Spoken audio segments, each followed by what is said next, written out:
तो दोस्तों L&T finance ने अपने क्वार्टर वन के नंबर को डिस्क्लोज कर दिया है। तो चलिए देखते हैं क्या है क्वार्टर वन के नंबर्स के अंदर डाटाबेस के यहाँ पे क्रोज में दिया गया है।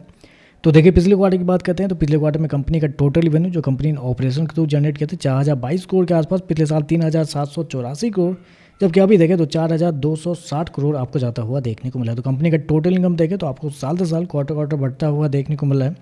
कंपनी के इंटरेस्ट इनकम की बात करते हैं तो देखिए पिछले क्वार्टर में 3749 करोड़ जनरेट किए थे, पिछले साल 3452 करोड़, अभी देखें तो 3914 करोड़ आपको जाता हुआ देखने को मिला। तो इंटरेस्ट इनकम भी देखें तो आपको साल दर साल क्वार्टर क्वार्टर बढ़ता हुआ देखने को मिला है। फाइनेंस सेक्टर की कंपनी है तो यूजली क्या देखा जाता है, नेट इंटरेस्ट इनकम देखा जाता है।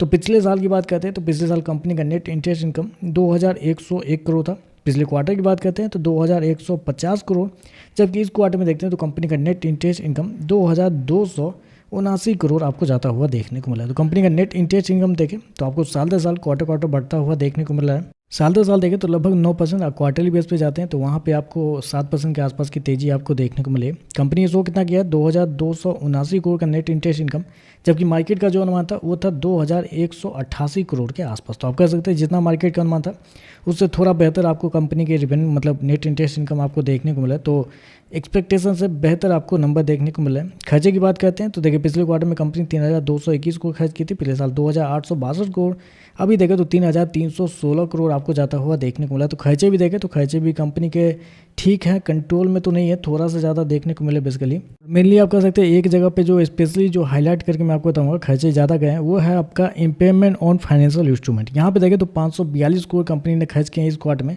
जबकि पिछले साल 390 करोड़ खर्च किया था, पिछले क्वार्टर में 523 करोड़ के आसपास। तो पिछले साल कंपनी के ये जो खर्चे हैं वो आपको कम देखने को मिले हैं, इसकी वजह से इस क्वार्टर में खर्चे ज़्यादा आपको देखने को मिले हैं।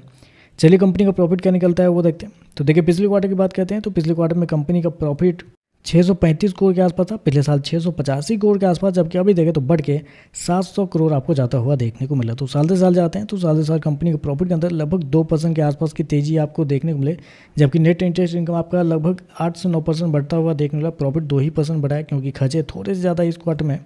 क्वार्टरली बेस पे जाते हैं तो क्वार्टरली बेस पे कंपनी के प्रॉफिट के अंदर लगभग 10% के आसपास की तेजी आपको देखने को मिल रही है।